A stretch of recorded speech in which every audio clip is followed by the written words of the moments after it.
Okay, so in the final match today in the Rugby League World Cup, Australia are playing Italy. Obviously, it's gone to form. Australia won 66 points to 6. And we can look at the tries from, Campbell Graham, Valentine Holmes, Tuolagi on the wing, Nanai, who had a brilliant game. Or we could look at certain aspects of the performance and go, actually, I have more questions than answers about this Australian side. Can they retain the World Cup this year? But let's break it down. So Italy didn't make it easy for them. Italy actually had a fair bit of possession. I think if we look back at the Australia-Scotland game a week ago, Scotland were terrible. Italy actually challenged Australia in certain aspects of the game and scored, their try was actually possibly one of the better tries of the night. And they did ask a few questions that the Australians didn't deal with as comfortably. And it was a slightly disjointed performance because you've got Cleary and Cherry Evans, who both played the same position at club level, trying to be the generals on the field when you've got Ben Hunt at hooker. They didn't use Harry Grant at all tonight. Jack Whiten didn't play tonight. Burton came on as a replacement, played in the centres. So you've got combinations in the halves to think about, and I don't think having Cherry Evans and Cleary is the best combination. You either have Cherry Evans and Hunt, Cleary, and either Burton or Whiten in the halves, because you've got that Queensland combination with Cherry Evans and Hunt, and then you've got the New South Wales combinations with Burton and Whiten partnering Cleary, whilst having one of them in the centres, although that then raises the question about where you put Latrell Mitchell, for example. But I think that axis didn't quite work as fluidly tonight when you've got two players who play exactly the same position at club level. Didn't quite work with them splitting with one on one side, one on the other. It didn't quite work as fluidly, which is probably why there was a bit of disjointed scoring at times and why Italy were making a few things slightly difficult. Anyway, the scoring starts with Valentine Holmes scoring his try on 7 minutes. And Nathan Cleary had a few issues with conversions tonight, so goal kicking as well was an issue, even though you've got 4 or 5 goal kickers actually in the team. Murray Tuolagi scores his first try on 12 minutes. The pass is ridiculous for the try. So the Aussies, in the outside backs at least, there isn't an issue there necessarily, because some of the centres and wingers are interchangeable. Some of the fullbacks, you can move a few of them around because they played various roles before. James Tedesco's try on 19 minutes. Cleary finally gets the conversion there. Campbell Graham, who's been predominantly playing on the wing in this tournament, even though he's a centre at club level, he did swap with Valentine Holmes as the game went on. They kept interchanging on their side of the field. He gets a try on 28 minutes. Cleary converts that. Latrell Mitchell, I'm not sure he's fully fit, because while he's undoubtedly a skillful and talented player, on his day, when he's fully fit, fully motivated, he's unstoppable. I don't think Latrell Mitchell is 100%. The Italians actually dealt with Latrell Mitchell quite well at times in this game. They really shut him down very, very easily. And there were moments towards the end of last season in the NRL where he didn't look 100% going into the finals and going towards the end of the season. He was looking a little bit lacklustre and a little bit, maybe that 75-80% effectiveness. He's still a brilliant player. His handling skills, his physicality, there's no doubt on that, but I'm not sure he's 100%. He also sets up Tuolagi's second try on 40 minutes, dead on the stroke of half time. So it's 13 at half time. We knew the Aussies were going to win this game. We knew they were going to win it. It's a question of how much and what the Italians could bring to the table. But there were some of the build-up play, when you've got basically 3 halves on the field, one of them playing hooker and then a fourth half / centre on the bench. That 6-7 combination and 9, I don't think they've got it quite right. I think I would prefer to see Harry Grant at hooker and either DC or Cleary at 7, and at 6 you could put Hunt or Burton or Jack Whiten, and it would probably work a little bit more smoother, either going with a Queensland combination or a New South Wales combination, because to do it as he done it tonight, it allowed Italy to linger around in the game. It made it difficult to actually get consistent play and do what they did against Scotland, for example, where they just blitzed Scotland off the field. They didn't do that tonight. Liam Martin's try came after Isaiah Yeo, so the Panthers combination seemed to work when they got going. with Cleary, Isaiah Yo's try, and Leah Martin's try on 46 and 50 minutes. That's all the Panthers combination down that left edge. And they kept that scoreboard ticking over quite quickly. Cleary converted both of them, so there are some club combinations that work quite well. Ronaldo Palumbo's try, though, for Italy.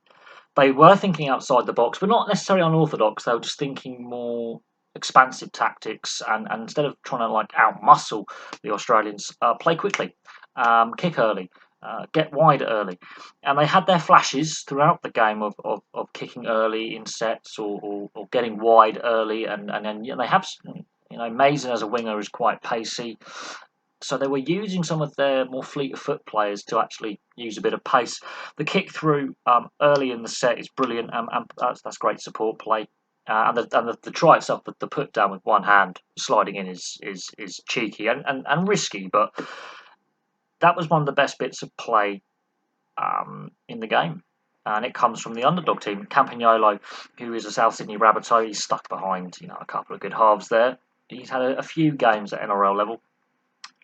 I think he deserves more of a look in at NRL level. Whether another team picks him up or not, we shall wait and see. But he had a very, very good game, and they were willing to think outside the box. Not as unorthodox as some of the other minnow teams, but hey, they gave it a crack. They get their try. Then Cameron Murray scores his try in 58 minutes. And then the game loses a little bit of focus. The Aussies are spilling a lot of ball. The Italians are liking the stop-start play. It means they can linger around and have that opportunity to possibly get a second try. So the handling skills weren't as good. The combinations looked a little bit clunky. Tedesco's had to go off just precautionary. Looked like he tweaked a knee slightly, and he has had knee injuries in the past. Burton comes on. Latrell Mitchell goes to fullback. And so that disrupted a few things. Campbell Graham and Valentine Holmes have swapped positions, one going into centre, one going onto the wing, and they would do that on their flank.